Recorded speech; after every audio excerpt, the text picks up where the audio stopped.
ازيكم يا جماعة عاملين ايه؟ النهاردة ان شاء الله هتكلم عن رسم العينين. تمام. انا كنت قلت في الفيديو اللي فات ان انا هتكلم عن البلينز بتاعة الراس او المسطحات اللي موجودة في الرأس عامة. بس انا قلت ايه اخلي دي في الاخر خالص قبل ما نبدأ عملية الايه الشيدنج او عملية الايه التظليل بتاعة البورتريه. تمام.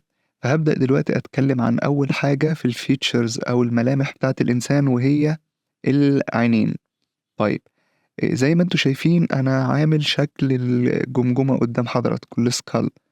ليه انا عامل شكل الجمجمة؟ عشان خاطر انا محتاج فيها حاجة مهمة قوي. تمام. الناس ممكن ما تبقاش متخيلة هي العين اصلا شكلها عامل ازاي. تمام، يعني العين دي اصلا شكلها عامل ازاي. العين يا جماعة اللي الناس ما تعرفش، هي العين عبارة عن كورة، بيسموها يعني ايه الاي بول، او الكورة بتاعت العينين. وهفهمها لكم ازاي. يجي واحد يقول لي يعني ايه، يعني من العين اللي انا شايفها دي كوره.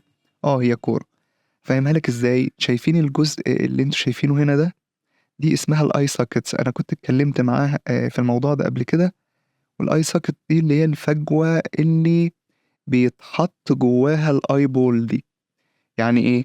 يعني انا الاي ساكتس اللي قدامي دي بقوم جاي حاطط فيها كوره كده. تمام. حرفيا الكوره دي هي العين بتاعتي.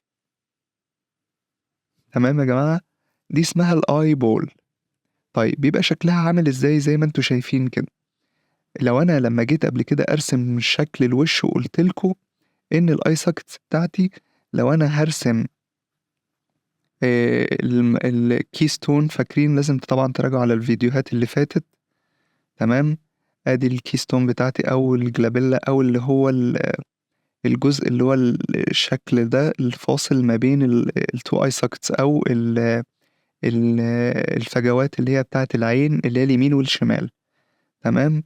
وقلت هيبقى الشكل بتاعي ايه بالمنظر ده طبعا في الوضع اللي هو الايه التلات تربع. تمام. كان المنظر بتاعي بالشكل ده. تمام. ودي طبعا الايه المناخير بتاعتي. انا عايز منها شكل الايه الاي ساكتس بتاعتي. تمام. طيب، الاي ساكت بتاعتي دي لو جينا بصينا قبل كده وقلنا لما نيجي نرسم احنا بنقسم ايه خط فوق اهو، يبقى خط الحاجب، وبعدين بنزل عنده تحت هنا برسم الايه الخط اللي هو بتاع نهاية الاي ساكتس، وبعدين بقسمهم الاتنين لنصين، ويبقى ده خط الايه يا جماعة، ده خط العين. تمام. وده خط الحاجب، واللي تحت ده اللي هو نهاية الايه الفجوة اللي هي بنحط فيها ايه العين. تمام. طيب، العين بتاعتي انا قلت هرسمها ايه بالشكل ده هنا كده. ادي مثلا العين بتاعتي اهي بالشكل ده هنا. بس قبل ما تعرف ان العين بالشكل ده هنا، احنا بنعمل عملية بليسمنت لحاجة اسمها الاي بول. تمام. او الكورة اللي هي بتاعت الايه العينين. طيب انا رسم الكورة دي هنا كاملة وهنا ليه مش كاملة؟ عشان خاطر احنا في وضع التلات ارباع زي ما قلت لكم. المناخير هتبقى مش هتبين لي قوي الجزء بتاع الايه الاي بول كاملة او العين كاملة. تمام. طيب، احنا لازم نفهم ان الاي بول دي هي زيها زي اي كورة. تمام. لما اجي اعمل لها عملية شيدنج، تمام، او عملية التظليل بتاعتها، هظللها كأنها بالظبط كورة. تمام. وانا طبعا اتكلمت في الموضوع ده قبل كده وقلت لكم مثلا الاضاءة لو جاية عليها من هنا، فهي حرفيا هتتظلل كأنها ايه جزء في الظل وجزء فين في الضوء. تمام. طيب، انا دلوقتي الكورة بتاعتي دي اللي حضرتك شايفها قدامك دي، انا العين عندي لما باجي ارسمها حرفيا هي بتراب الراوند. يعني ايه راب الراوند؟ يعني بتلف حوالين الكورة دي. تمام. العين بتاعتي هي بتلف حوالين الكورة دي. فالبياض اللي انت شايفه في عينك ده كله هو جزء من الكورة اللي انت شايفها دي. واللي حوالين الجزء اللي حوالين الكورة ده كله جلد. تمام يا جماعة، تنايات جلد كده. تمام. وبقى القرنية والمش عارفة ايه والايرس والحاجات دي والنني وده كله بيبقى على الايه على لازق على الكورة دي. تمام. لازق على الكورة بتاعتي. فالاي بول بتاعتي دي اول حاجة هنتكلم عنها اللي هي كرة العين. اي بول. تمام اهي. وزي ما قلت لكم العين هي بتلف حوالين الكورة دي، زي ما هوريها لكم هنا مثلا. تمام. ثانية واحدة. ادي العين بتاعتي. جميل يا جماعة. ده الشكل بتاعها. انا هقول لكم طبعا العين دلوقتي بتتكون من ايه وكل الكلام ده، بس اللي انت لازم تبقى فاهمه ان هي حرفيا انا عندي كورة. تمام اهي. والعين هي حرفيا بتراب راوند زي ما قلت لك، هي بتلف حواليها. تعالى اظبطها لك بشكل احسن. ادي الكورة بتاعتي اهي. تمام. كبيرة بقى ولا صغيرة ولا المهم يعني ده شكل الكورة. والعين بتلف حواليها زي ما قلت لك. ادي شكل الكورة بتاعتي. والعين زي ما انتم شايفين بتلف حواليها. طبعا شكل العين دي من الثري كوارتر. يعني ايه من الثري كوارتر؟ يعني هي العين دي. العين دي يا جماعة هي العين دي. والعين دي هي العين دي. طبعا شكلهم بيختلف. تمام على حسب الوضع بتاعه. وهنتعلم ده مع بعض قدام. تمام. طيب انا ازاي اعرف المكونات بتاعة العين؟ انا هقول لكم بالظبط المكونات بتاعة العين ببساطة شديدة جدا. تمام. يبقى اول حاجة انا محتاجها عشان ارسم عين هي الاي ساكت. تمام. الجيب او الفجوة اللي انا بحط فيها الاي بول بتاعتي. يبقى اول حاجتين هي الاي ساكت او الجيب اللي انا بحط فيه الاي بول، الكورة بتاعة العين بتاعتي. تمام. يبقى دول اول مكونين عشان خاطر ارسم العين بتاعتي. جميل. طيب الحاجة اللي بعد كده قلنا طالما هي كورة يبقى الحاجة بتلف عليها. يعني أنا زي ما قلت لك قبل كده وفهمتك، لو انا ربطت استك حوالين الكورة دي، تمام، فهو حرفيا هيبقى لافف بيلف معاه. تمام. هو يبقى لافف حواليه كده. هات الكورة وحط عليها حتة قماشة وحطها عليها كده، هتاخد الهيئة بتاعت الكورة. اي شريطة بحطها هتلف حوالين الكرة فتاخد الهيئة بتاعتها. زي ما انت شايف الدوران ده كده، والدوران اللي في العين تحت في الجفن اللي تحت. تمام. طيب جميل. تعالى قول لي بقى بالراحة باقي المكونات. يبقى عرفنا ان في الاي ساكت، وعرفنا ان في وعرفنا اللي فيه الاي بول. طيب بعد كده الجزء اللي انت شايفه فوق ده والجزء اللي انت شايفه تحت ده، دي اسمها الجفون، او بمعنى اصح بيسموها الاي ليد. طيب الاي ليد بتاعتي دي عندي منها نوعين. الايليد الاولانيه اللي هي بيسموها اللور ايليد، اللي تحت، لور سفليه، الجفون السفليه. تمام. واللي فوق هنا الابر ايليد. تمام. او الجفن العلوي. ودول يا جماعه بيسموهم سكين فولز. يعني هي تنايات كده، مجموعه بتبقى جلد كده متني على بعضه. ليه؟ وظيفته ان هو لما يقفل على بعضه الأبر واللور يقفلوا على بعضهم، العين تبقى الجوه هنا محمية من أي حاجة. تمام. فكرة إن أنا بغمض عيني، يعني دي فايدة الجفن. جميل يا جماعة. طيب اللي بعد كده تاني حاجة ال شايفين الجزء اللي انتوا شايفينه ده، الجزء الأبيض ده اللي بيبقى في اللي هو بياض العين من الآخر. بياض العين. البياض ده يا جماعة هو الكورة بتاعتنا، هو الجزء حرفيا من الكورة، من الآي بول. تمام. اسمها سكليرا. ده البياض بتاع العين. وهو بيسموه بياض العين، بس اعمل حسابك وانت بترسم هو مش ابيض. هو لونه مش ابيض. ليه؟ لان انا زي ما قلت لك هي كورة. فلما الاضاءة بتيجي عليها هي حرفيا بتبقى جزء في الظل. وبعد كده بقى في جريدينت كده اللي هو تدرج كده في في الالوان. تمام. تدرج في في اللون لحد ما توصل لاكتر حتة مضيئة عندك. فهي حرفيا كورة. فالكورة بيبقى تدرج في الالوان، مجموعة من الفاليوز، القيم كده بتاعت الالوان، درجات الالوان بتبقى غامقة وفاتحة، فما بيبقاش حرفيا هو ابيض ابيض. تمام. بس هو اسمه بياض العين او السكليرا. طيب جميل. شايفين الجزء ده دي اسمها التير دكت. التير دكت دي الأولية اللي هي القناة اللي هي الدمعية على ما أتذكر يعني. الجزء ده اللي هو بيبقى لونه محمر شوية كده، اللي بيبقى في جنب العين اسمه التير دكت، أو اللي هي القناة اللي هي مسؤولة عن الإيه، الدموع. تمام، يبقى أنا عندي الجزء اللي تحت أهو، ده الجفن اللي هو اللي تحت، وعندي الجفن اللي هو فوق، وبيظهر منه الأجزاء دي، بيظهر منه الجزء اللي تحت ده على حسب الزاوية اللي انت شايف منها العين، وعلى حسب الاثنيسيتي، او بمعنى صح البني ادم اللي انت شايفه ده جنسيته ايه. الاثنيسيتي دي اللي هو زي ما تقول كده ايه الاصل بتاعه ايه، لان الجماعة الاسيويين ممكن ما تبقاش شايف الايه الجفن اللي فوق ده اصلا. تمام، بيبقى ايه قافل على بعض اول درجة ان انت ما تقدرش تشوف الايه الجزء اللي تحت ده. الجفن اللي انت شايفه فوق ده، تمام، انا شايف منه الجزء اللي تحت ده لان انا باصص عليه من تحت. تقدر تعتبره كأنه ايه، بالمنظر ده كده، هو زي كأن مستطيل مثلا، لا انا كده شايف الجزء اللي فوق. تمام، لو انا مثلا ايه شايف، تمام، اعتبره عادي كأني مثلا ايه بتكلم عن بوكس، فانا شايف الجزء اللي تحت هنا، فانا باصص على العين من تحت هنا، فانا حرفيا شايف الايه الجزء اللي تحت فيها ده، لان هي تحسها زي طبقة كده. تمام، هي تحسها زي طبقة، زي ما انا قلت لك هي طبقة كده، فانا شايف الجزء اللي فين، اللي تحت ده. تمام، طيب، وعشان انا برضو شايف الجزء اللي تحت اللي فوق هنا، فهي برضو زي ما انا قلت لك ايه، هو برضو بوكس كده. تمام، وانا شايف الجزء اللي فوق.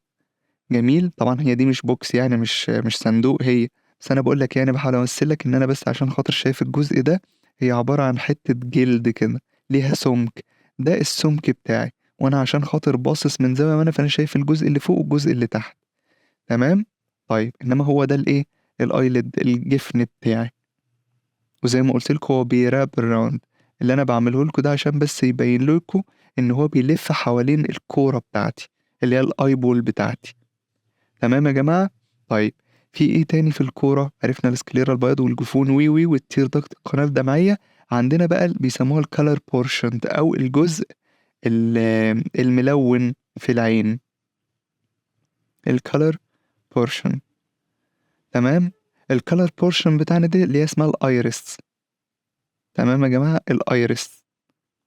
تمام، اللي هو الجزء الايه الملون اللي في العين وفي الجزئية دي اللي هي الايه البيوبل، بيسموها البيوبل، او تقريبا هي دي يعني بالاسم، انا مش عارف بالعربي والله، بس تقريبا البيوبل دي اللي هي النني، اللي هو الجزء الاسود الصغير اللي في اللي في العين، ودي اسمها الايرس. تمام، يبقى الجزء الاسود ده دي البيوبل، والجزء ده اللي هو الملون اسمه الايه الكالر بورشن. تمام، اللي هو الايرس الكالر بورشن الجزء الملون عندي. تمام، ده بيسموه الكالر بورشن، الايرس الكالر بورشن الجزء الملون، وهنا السكليرا الوايت بورشن الجزء الابيض. تمام، ودي بيسموها البلاك دوت او النقطة السوداء.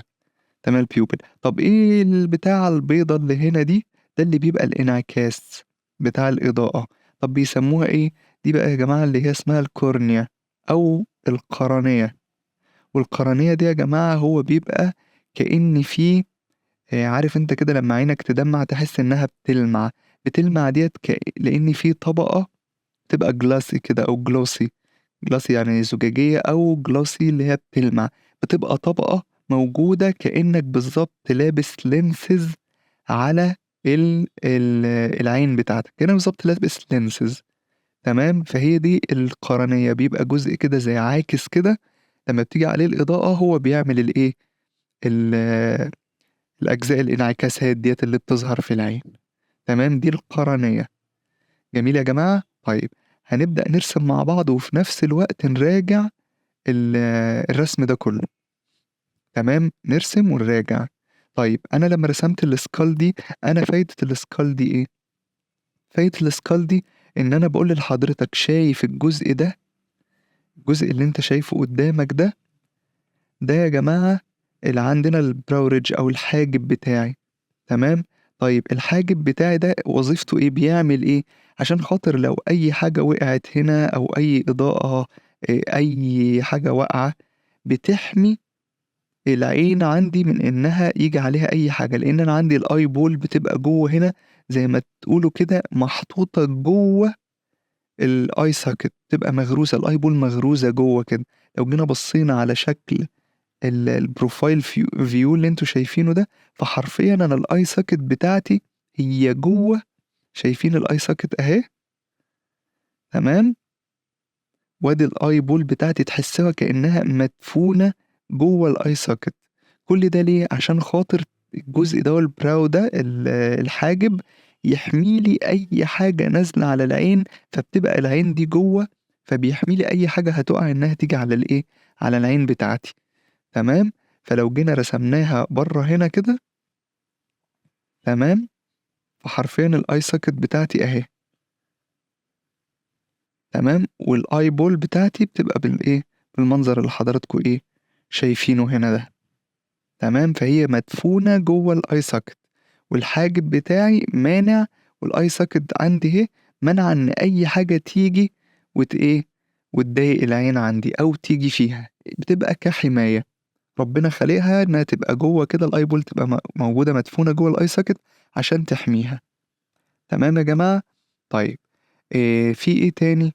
لو أنا هارسم شكل العين دلوقتي زي ما أنا وريته لحضراتكم أهو، تعالَ نشوف مع بعض الشكل بتاع العين جميل من الرسمة اللي قدّامنا، لو جيت هاقلل مثلًا الopacity بتاعتها سِنّة عشان خاطر حضراتكم تشوفوا، طيب تعالَ نحدد هنا زي ما قُلنا قبل كده، تاني آدي الlower lid وآدي الupper lid أو بمعنى أصح الجفن العلوي والجفن الإيه، السفلي، آدي يا جماعة الtear duct القناة الدمعية الجزء المحمر شوية دي الtear duct تمام، وأنا زي ما قُلت لكم الlower lid أهو لو جيت زوّمت شوية كمان أنا شايفين أنا شايف الlower lid أهي، الطبقة اللي أنا شايفها دي من جوّه تمام، وشايف الجزء ده من هنا تمام، لإن أنا باصص في العين فديّة تحسّوا إن الجفن مقلوب شوية كده والجفن هنا مقلوب برضه تمام، أدي الجفن أهو، وأدي الجفن اللي فوق اللي قُلت لكم وظيفتهم إن هُم لمّا يقفلوا على بعض يحموا العين، ده الtear duct أو القناة اللي هي الدمعية، الجزء الأبيض اللي أنتم شايفينه ده تمام، الجزء ده هو لونه حرفيًا مش أبيض تمام، حتى لو عملنا الcolor picking شايفين هو مش أبيض، هو بس مائل للبياض بس لونه grey شوية على مزرق شوية تمام، طيب ودي اللي اسمها الsclera جميل يا جماعة، اللي اسمها الsclera أو الwhite portion الجزء الأبيض اللي موجود في العين، وزي ما قُلت لكم ده الكورة اللي مدفونة جوّه الeye socket تمام يا جماعة، وأدي الeye socket بتاعتي أهي تمام، أدي الeye socket بتاعتي أهي جميل. ودي زي ما قُلت الsclera طيب ودي ال قُلنا إنها الإيه، الiris أو الcolor portion أو الجزء الملوِّن تمام، ودي الsclera الwhite portion آدي الeyelid دي السفلية، الجفن السفلي والجفن العلوي تمام، ودي الtear duct أو القناة الدمعية، وده الpupil تمام، أو النني زي ما إحنا بنقول عليه النني، بتبقى نقطة سودا، واللي أنتم شايفينه فوق ده الأبيض ده دي اسمها الcornea أو القرنية تمام، قُلت لكم كإننا بالضبط حاطين lenses كده على عينينا جميل، طيب ده شكل العين، طب عايزين نرسمها، طيب بيقول لك عشان ترسم العين خلّينا نرسم خط تمام، الخط ده بيقسم لي العين لجزء علوي وجزء سفلي تمام، فأنا لو بدأت بالtear duct كده تمام، باقسّم الجزء العلوي ل3 زوايا، أدي الزاوية دي والزاوية دي والزاوية دي تمام، 3 زوايا، والجزء اللي تحت عندي هاقسمه لزاويتين بس أو خطين، يعني 3 خطوط 3 زوايا وإيه أدي زاوية أهي، زاويتين قصدي، تمام، وأدي زاوية واحدة أهي ما بين الخطين. تمام يا جماعة، يبقى 3 خطوط فوق وخطين تحت، وزي ما أنت شايف العين ما هيش متماثلة، مفيش سيمترية في العين. جميل، وبيبقى في زاوية كده ما بين الجزء الأولاني ده والجزء التاني هنا، تمام، بيعمل لي ميل كده. طيب جميل، بعد ما رسمت التلات خطوط فوق وتلات خطوط تحت والتير دكت بتاعتي، ببدأ أرسم إيه زي إيه أوفل كده جوه التير دكت، بتمثل لي التير دكت بتاعتي. وبعدين ببدأ أطلع من هنا زي ما قلت إيه، أنا هشوف الجزء بتاع الايلid اللي فوق او الجفن اللي فوق والجفن اللي تحت، بس انا يا دوب شايف بس جزء ايه من الجفن اللي فوق كده، اللي هي الجزئية اللي انتوا شايفينها هنا دي، والجزئية اللي تحت ديت اللي هي الايه الجفن اللي تحت. تمام يا جماعة، وبعدين ابدأ ارسم دوران كده بس عشان يمثل لي الايه الاي بول بتاعتي. تمام، زي ما انتوا شايفين هنا، تعالوا نوريها لكم هنا. نشيل دي ونقلل الاوباسيتي اكتر عشان الناس تبقى برضو ايه شايفة. انا زي ما قلت لحضراتكم انا بدأت بالتير دكت بتاعي، انا لو عملت الخط بتاعي اهو، تمام، عشان الناس تبقى فاهمة انا رسمت ازاي. الخط بتاعي اهو يا جماعة، بسم الله الرحمن الرحيم، تمام، ورحت راسم التير دكت بتاعتي، وخدت الخط الاولاني، خدت الخط التاني، وخدت الخط التالت، ادي 1 ادي 2 ادي 3، تمام. وبعدين خدت عندي هنا النقطة بتاعتي دي خطين، بقى عندي زي ما قلت لحضراتكم ايه، ان مفيش سيمترية في العين، ده عشان ارسم العين بتاعتي. طيب جميل، وزي ما قلت لكم هيبقى التير دكت بتاعتي عبارة عن اوفل كده او يعني شبه دايرة كده، تمام، وطالع منها الجزء بتاع الابر ليد او الجفن العلوي، المسطح اللي تحت بتاع الجفن العلوي، وفي نفس الوقت هرسم المسطح اللي فوق بتاع الجفن السفلي. تمام يا جماعة، يبقى ده المسطح اللي تحت بتاع الجفن العلوي، وده المسطح اللي فوق بتاع الجفن السفلي، تمام. وادي الجفن بتاعي السفلي، وادي الجفن بتاعي الايه العلوي، تمام. وادي يا جماعة هرسم، خلي بالكوا ان الدايرة اللي حضراتكوا شايفينها دي هي مكملة كده، بس طبعا ده متداري ايه، لان انت لو فتحت عينك على الاخر هتلاقيها دايرة. وخلي بالك الدايرة دي أنا عشان بس باصص على الشخص من قدامي فهي باينة إنها دايرة، إنما لو الشخص بدأ يبص يمين شوية، عينه تتحرك يمين تتحرك شمال لفوق لتحت، الدايرة دي بتتحول للشكل ده، شكل الأوفل بتاعي، تمام، ما بتبقاش عبارة عن إيه، عن دايرة كاملة كده، تمام. طيب، وبعد ما رسمت الدايرة أنا قلت لكم هرسم البيوبل بتاعتي والنني والجزء بتاع الإيه القرنية بتاعتي. تمام، تعالوا نروح بقى لإيه للرسمة بتاعتنا. تمام، ادي الجفن بتاعي، تمام، وانا هرسم الجفن بتاعي من تحت اهو، تمام، وبرضو الجفن بتاعي منين، من فوق. جميل، وادي النني الايرس بتاعتي، السكليرا اهي يا جماعة، وادي الايرس بتاعتي، وادي النني معلش اللي هي النقطة السوداء، تمام. وفي نفس الوقت هرسم الايه الجزء بتاع الكورنيا او القرنية، الجزء اللي هو بيبقى لامع ده.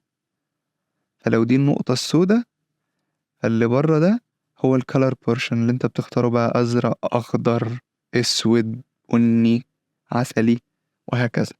اللي حضراتكم شايفينه قدامكم ده شكل العين بتاعتي. تمام يا جماعة، ده شكل العين بتاعتي. طيب، هل دلوقتي انا خلصت كده شكل العين؟ خلصت شكل العين، باقي بقى الايه الرموش.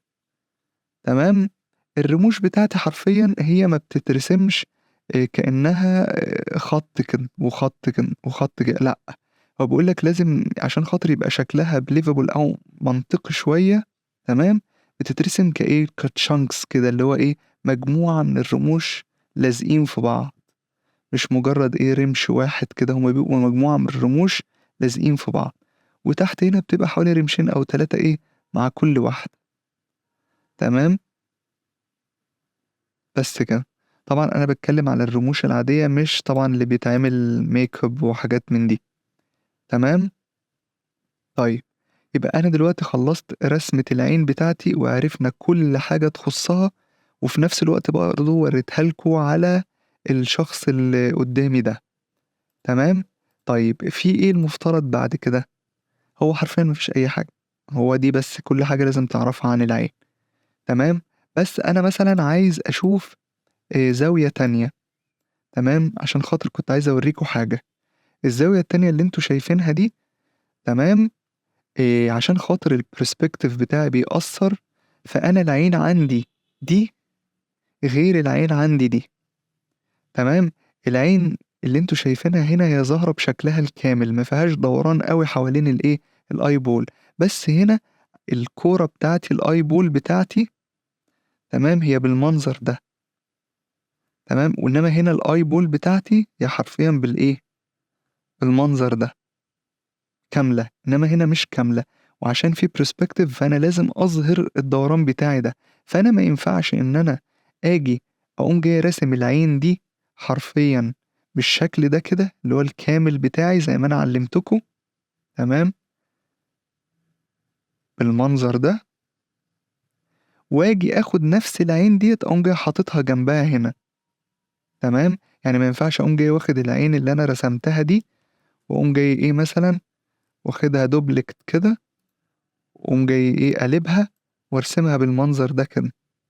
ده في حالة واحدة بس لو أنا شايف حضرتك من قدّامي، تمام، إنما لو الperspective مقصّر أو من الآخر فيه 3/4 فشكل العين ده بيبقى غلط، حرفيًا بيبقى شكله عامل إزاي، بيبقى بالمنظر ده، لو أنا هاخدها على هيئة إنها كورة زي ما قُلت لحضراتكم إنها كورة، فالعين هتبقى لافة حواليها، والجفن كذلك، آدي الجزء بتاع الeyeball أهو، والعين حرفيًا بتبقى لافة حواليها، بالمنظر اللي أنتم شايفينه ده، بالمنظر اللي أنتم شايفينه ده. جميل يا جماعة، ودي طبعًا بتبقى الtear duct وهكذا، وأنا شايف الجزء اللي تحت من الجفن وأدي الإيه، الجزء بتاع الiris وأدي الpupil وأدي الإيه، القرنية بتاعتي، تمام يا جماعة؟ فلازم تبقى واخد بالك من الجزئيات دي، حتى هنا لو جيت وريتها لكم في الرسمة، أنا راسمها لكم هنا بالشكل ده أهي، طبعًا أنا مكبّرها بزيادة يعني عشان أعرّفكم إن ده الجزء العلوي في الجفن السفلي، وده الجزء السفلي في الجفن العلوي، وزي ما قُلت لكم هي بتلِف حوالين الكورة الeyeball بتاعتي، تمام يا جماعة؟ هو ده تقريبًا كل اللي أنت محتاج تعرفه عن رسم العين، ما أظنش إن في حاجة تانية، تمام؟ وإن شاء الله الفيديو الجاي أنا حابب إن الفيديوهات دي تبقى قصيرة شوية، الفيديو الجاي هاتكلم عن كل حاجة عن الanatomy بتاع المناخير، تمام، وإزاي برضه نرسم المناخير من زوايا مختلفة، تمام، أشوفكم إن شاء الله في الفيديو اللي جاي.